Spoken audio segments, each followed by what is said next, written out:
I remember Comet 67P. I took images of that comet. Which one was that? That was the one we sent a mission to land on it, and we landed on it about 5 or 6 years ago. Find this one. Yeah. 67P, Comet 67P. Yeah. And what's interesting, there were some openings on the comet, or there are some openings on the comet. And some of the images, now the images were coming in real time every single day from the satellite that is orbiting it, and actually a lander went to the surface. That's it there. And what's interesting is on some days, the openings look like something was in them. Not anything we can recognize, but we don't know how an opening can close and how an opening can be open again, how it can be blocked by something and how it can be open again. Mm-hmm. So I think there's a lot of stuff out there we just can't really explain. There's a lot more going on than we know. And there's a reason why they went to this comet and a rendezvous with this, because this thing really, to me, it had something miraculous going on, and they wanted to take a closer look. I think that's why they spent the money and the resources to go to this comet. Was this comet part of the Taurid meteor stream, or? No, it wasn't. It's just another one of these objects that seems to just be floating around on its own, kind of a rogue comet.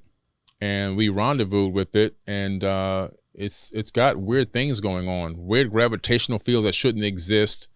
They landed something called the Philae lander on it, and they misjudged the gravity because based on their calculations, it has a certain gravity and it didn't have it. Look at that, Austin. Blow up that picture where it says the comet in relationship to Los Angeles.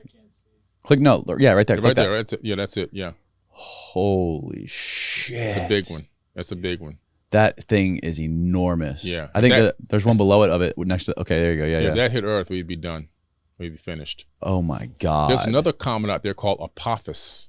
Apophis is the size of Texas, and it came by about 10 years ago, and then it came by one more time, and it hit a gravitational keyhole on the last swing by, right between Earth and the moon. They didn't say anything about it till it left. It came closer than the moon? Yeah. And then it hit a gravitational keyhole. Now, what's interesting about it... What is a gravitational keyhole? Well, when you're on orbital mechanics, if you hit a gravitational keyhole, that means on the next approach to that same object, wherever it is in space, on your next approach to that object, you potentially can hit it. Okay. So you're looking at 2036 or something like that, we could potentially have a collision with Apophis, which is why Obama, when he was in office, he knew about this. They briefed him on this. Apophis? Apophis. Okay. He set a mission to start landing on asteroids and learning how to shift their orbits, because something like that, you can't blow it up. Mm-hmm. If you blow it up, it'll destroy the planet even faster because it'll be giant chunks hitting the planet all over the place versus just one impact. But you have to learn how to shift the orbit by landing something on it and turning on some type of a rocket propellant to shift it out of its orbit, to take it into a different Lagrange point so it doesn't hit the planet.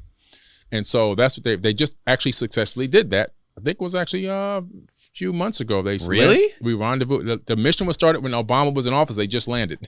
No That's how long way. it took to get to it. It was a executive order he signed to make this happen, to make sure that we knew how to move comets out of the way from hitting our planet, and we actually just did it. And so they're hoping that they can rendezvous with this Apophis if it's going to be on an approach that's going to be a collision course, so they can maneuver it out of the way. How big was the asteroid that killed the dinosaurs? Do you know? I don't know. You know, who knows when you're dealing with that kind of speed and impact. Well, the crazy thing too is a lot of them blow up in the sky, right? Like Tunguska, that thing exploded, I think 5 miles in the sky and just created like a shotgun blast, flattened everything for miles. Yeah, crazy stuff. So these things are there's just so much stuff out there. There's another object that orbits our Earth with the moon. So we actually have 2 moons. There's another object that's flipping around out there in its own orbit around Earth. It's not as big as the moon, but it's our second moon.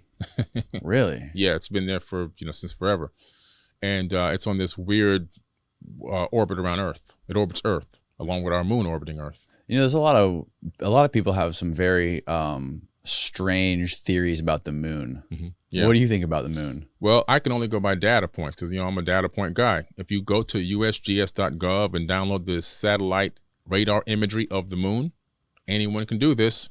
Pull it into your computer. Ground penetrating radar is going to let you see what's 30 meters beneath the surface. Mm-hmm. And what you see is what looks like structures beneath the surface of the moon. With the naked eye, no editing, no photoshopping, just looking at it. There's videos on YouTube. You can pull them up all day long. You can find videos about the moon. There's one guy, Mars Anomalies, Chris Maroney. He was actually in my documentary. He's one of the top anomaly hunters in the world. He did a great video with the official images and all the source links on the substructures that appear to be in the ground penetrating radar images of the moon. And as you know, the moon rang like a bell when they crashed the lander into it. Right. And so, in my opinion, it's hollow. Now, I have something else in another documentary I was in about the moon. But I think it was 2013. We got the Freedom of Information Act, the FOIA, on the black box for the Apollo 11. Now, we have the audio and we have the redacted printed document. And in the audio, which we play in the documentary, one of the astronauts is looking down as they're going across the moon looking for a landing site. And he says, look at those convex domes down there. And then Neil goes, I bet the people down there never get out. And that's on the black box audio. And it even made it into the redacted doc. They didn't redact that statement. It's still on the redacted official black box written statement from the Apollo 11. Really? Yeah. I bet the people down there never get out. Pretty interesting. And how did you find this? That's now available to the public, a FOIA, Freedom of Information Act. Really? It's now available to everyone. Anyone can download it now, the Apollo 11 black box audio. And then we also have the declassified documents from the Clementine mission, which was a low lunar orbiting satellite that the military sent up to the moon, very close to the surface. When I saw the name Clementine, I knew right away. I said, oh my God, this thing is not coming back. I bet I found out it never came back. And at the end, I found out it never came back, but it transmitted a lot of data and images that show anomalies on the dark side of the moon, on the back side of the moon. That's primarily what they were after. Clementine, because, oh, my darling Clementine, you were lost and gone forever. That's an old country song. Mm-hmm. So I knew that song. And I knew right away when they named it Clementine. They never planned for it to come back. They claimed it crashed, but I knew that was part of the plan to leave it there. But it transmitted some amazing footage that's available actually online. Anyone can download in HD resolution, unobfuscated, of things that don't belong on the backside of the moon. So it's just a lot of crazy stuff that, just goes on. It's wild. It is. The craziest thing too is that we can't freaking get back to the moon. It's been 50 years since we've been to the moon, Yeah. and we can't seem to get.